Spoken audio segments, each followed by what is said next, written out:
A paz do Senhor, amados de Deus, bom dia, povo de Deus. Mais uma reflexão aqui, trazendo nessa hora mais uma palavra de vida e paz do coração de Deus para o teu coração.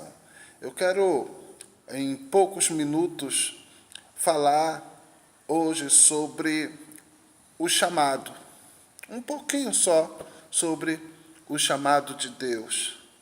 E, para tanto, eu quero ler aqui em 2 Coríntios, capítulo 3, o verso 5, onde o apóstolo Paulo ele diz assim: não que por nós mesmos sejamos capazes de pensar alguma coisa como se partindo de nós. Pelo contrário, a nossa suficiência vem de Deus.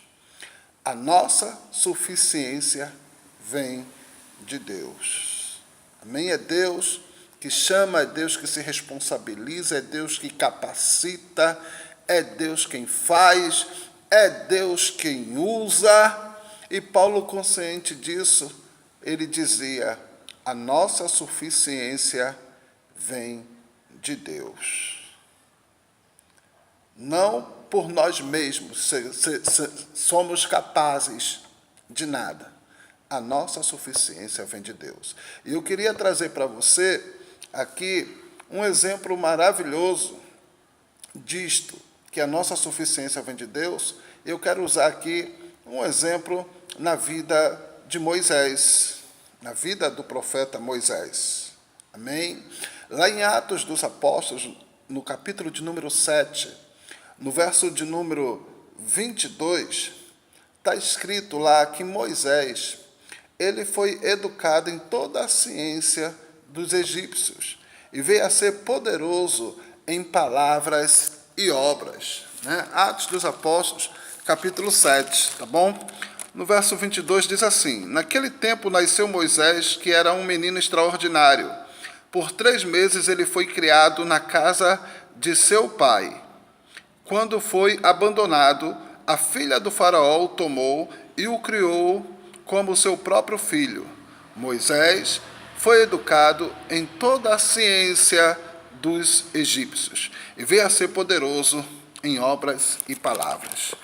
Nós conhecemos a história de Moisés e sabemos que Deus deu livramento a Moisés. Deus tinha negócio na vida de Moisés e Deus guardou Moisés para que Moisés não fosse morto. E Moisés, ele acabou sendo criado pela filha de Faraó, como filho da filha de Faraó. E ele, então, cresceu no palácio. Ele foi educado para ser príncipe. Ele viveu como príncipe no Egito, no palácio do Faraó. E foi educado, ensinado em toda a cultura egípcia, em toda a sabedoria egípcia, em todo o conhecimento egípcio, em toda a ciência egípcia.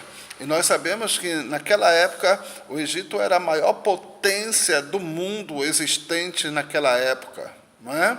É como se os Estados Unidos da América, hoje... Então, o Egito era a maior potência no conhecimento, na ciência, era uma potência militar, tá bom? Era o Egito. E Moisés foi educado e ensinado como filho da filha de Faraó, como príncipe. Cresceu no palácio de Faraó. Porém, quem amamentou Moisés foi a sua mãe, a sua mãe. A sua irmã, quando a filha de Faraó o achou no rio, a sua irmã, Midian, irmã de Moisés, se aproximou e disse: olha, quer que eu chame uma egípcia, uma israelita para amamentar a criança, para ser a ama dessa criança? E, com muita sabedoria, Midian chamou a própria mãe. Moisés, ele soube que ele não era egípcio. Moisés, ele sabia que ele não era egípcio. E Moisés, quando cresceu, ele tentou ajudar o seu povo. Ainda aqui em Atos dos Apóstolos, capítulo de número 7, veja o que está escrito aqui. Aí diz assim, verso 23. Ao completar 40 anos, Moisés decidiu visitar seus irmãos israelitas, Ao ver um deles sendo maltratado por um egípcio, saiu em defesa do oprimido e o vingou, matando o egípcio. Ele pensava que seus irmãos compreenderiam que Deus o estava usando para salvá-los, mas eles não compreenderam. No dia seguinte, Moisés dirigiu-se a 2 israelitas que estavam brigando e tentou conciliá-los, dizendo: homens, vocês são irmãos, por que ferem uns aos outros? Mas o homem que maltratava o outro empurrou Moisés e disse: quem o nomeou líder e juiz sobre nós? Quer matar-me como matou o egípcio ontem? Ouvindo isso, Moisés fugiu para Midian, onde ficou morando como estrangeiro e teve 2 filhos. Então veja que Moisés, quando ficou adulto, ele acreditou e ele pensava que ele acreditou que Deus o queria usar, que a vida dele era um milagre, e que ele estava vivo por um milagre, que ele estava sendo criado ali no palácio de Faraó como um milagre. Ele acreditou que Deus tinha um negócio na vida dele, e ele tentou fazer a parte dele. Ele tentou intervir. Quando viu um egípcio atacando o israelita, ele se meteu no meio e acabou matando o egípcio. Quando viu 2 israelitas discutindo, ele tentou conciliá-los. Vocês são irmãos, não façam isso.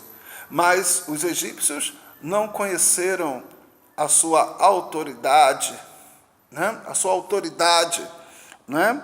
Para fazer aquilo. Perguntaram a ele, não é? Quem o constituiu líder e juiz sobre nós? Quer matar-me como matou o egípcio? E aí Moisés ficou assustado, ficou temeroso. Isso já deve ter caído aos ouvidos de Faraó. Faraó vai me pegar, Faraó agora vai acabar comigo. Mas veja que Moisés, em um determinado momento, ele tentou fazer. Em determinado momento, ele tentou ajudar. Afinal, ele tinha conhecimento, afinal, ele era uma pessoa instruída, ele era uma pessoa humanamente capacitada. Ele foi educado para ser príncipe, quem sabe até ser faraó. Ele pensou, ele acreditou que ele podia resolver, que ele podia mudar a história dos israelitas. Mas não foi assim. Moisés se decepcionou, Moisés se frustrou. E aí Moisés tem que fugir do Egito e vai viver 40 anos no deserto. 40 anos no deserto. Até que 40 anos depois, Deus vai se revelar a Moisés. 40 anos depois, Deus vai se revelar a Moisés lá na sarça ardente. Conhece? Lá na sarça ardente. E Deus vai comissionar Moisés. Deus vai chamar Moisés depois de 40 anos.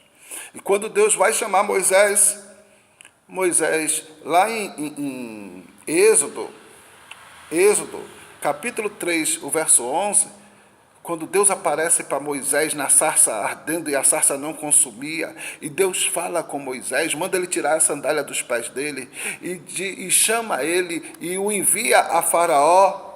Moisés diz assim: quem sou eu para apresentar-me a Faraó e tirar os israelitas do Egito?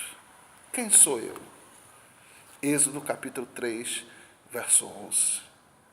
Moisés, ele estava frustrado, ele estava decepcionado, ele estava humilhado e ele não pensava mais como antes. Quem sou eu para apresentar-me a Faraó? Olha, lá no capítulo 4, verso 1 e 3, olha as respostas ainda de Moisés. E se eles não acreditarem em mim, nem quiserem me ouvir, e disserem, o Senhor não lhe apareceu? Olha aí. Mas agora, Moisés não iria dele mesmo. Agora Deus estava dando uma ordem. Agora Deus o estava enviando.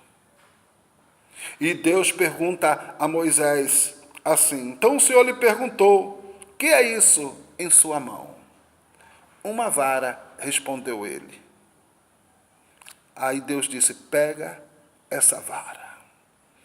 porque agora é Deus que está mandando, porque agora é Deus que está ordenando, porque agora Deus é que está na direção. Você, com o que você tem nas mãos, com essa vara, você vai libertar o meu povo, Moisés. Louvado seja o nome do Senhor Deus. Aleluia. Olha, humildade e dependência de Deus. Confiança em Deus, humildade e total dependência de Deus. É quem vai garantir o teu êxito na tua missão, no teu chamado. A tua suficiência vem de Deus. Quando Deus quer, nada pode impedir. Operando Deus, quem impedirá? Quando o tempo de Deus chegar na tua vida, você vai fazer a vontade de Deus na terra. Então se aquiete, descanse, seja humilde, aprenda a depender de Deus. Deixa Deus te ensinar. Foi preciso Moisés ir para o deserto para ter experiência com Deus.